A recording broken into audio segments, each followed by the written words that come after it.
quick installation video on our Babbling bowl. So we do get a couple of questions in relation to how these components all go together and the best way to get the best visual out of them.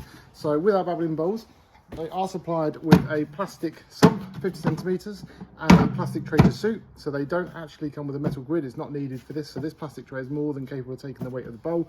Actually takes even bigger balls, up to 40 centimeter sandstone sphere. So no problems or concerns there.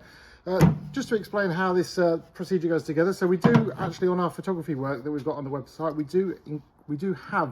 we have been using our centre supports here. So this gives a little bit of height between the reservoir itself and the bowl that sits on top.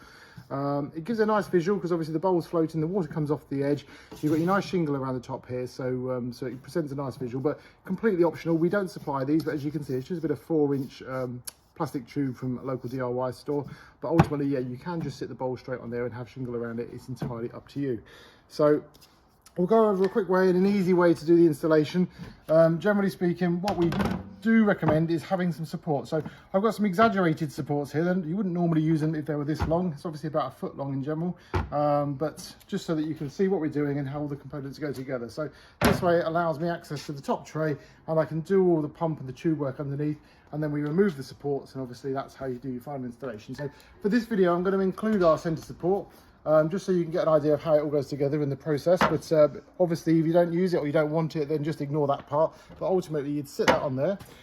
What you'd then do is then you'd put your bowl on top of your reservoir there. So this is almost an exploded view, I guess, of how it will all end up being in your garden.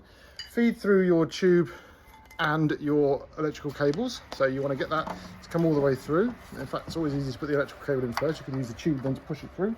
Let's get that done. It's going to go through there, like that. Wonderful.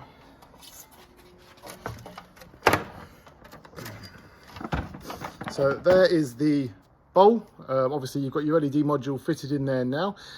Going through here, this is the centre support. This is what's going to be going at ground level eventually. And then inside the reservoir, this is where you're going to be connecting up your tube work. So that just connects onto your pump, nice and simply. Goes like that. There's a little tail piece, the auxiliary connector on the pumps. That plugs into the LED module, and that's what powers the lights in the bowl itself. So you just plug those 2-pin connectors in. It plugs in just like that. You can screw that, it's completely optional. There's a cable exit point on the reservoirs, so it's always best to just bring the cable out, and then obviously when the lid goes down, it doesn't interfere with the cable at all. Get your cable out, make sure it gives you 10 meters of cable there to go to your transformer so you can power things up. And then what you can ultimately do is remove the supports that you've got there. So I'd recommend getting a friend or someone to help you do that. I'll just do it very quickly with one of my colleagues, then we'll cut back into the video. So cutting back in ever so quickly, obviously we've just removed the centre supports, me and a colleague. This is how it'd be in the garden. So obviously the reservoir is going to be sunk into the ground. You can see our other videos that we've got covering how you would go about doing that.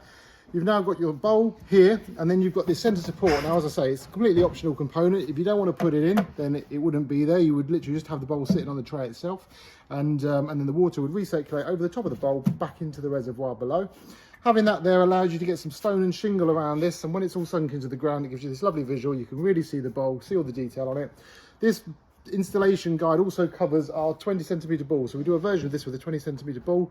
Ultimately it's the same thing. The light module goes through the ball, through here, and then through all the components below. So on top of, or in front of your reservoir tray, you've got a square hole here.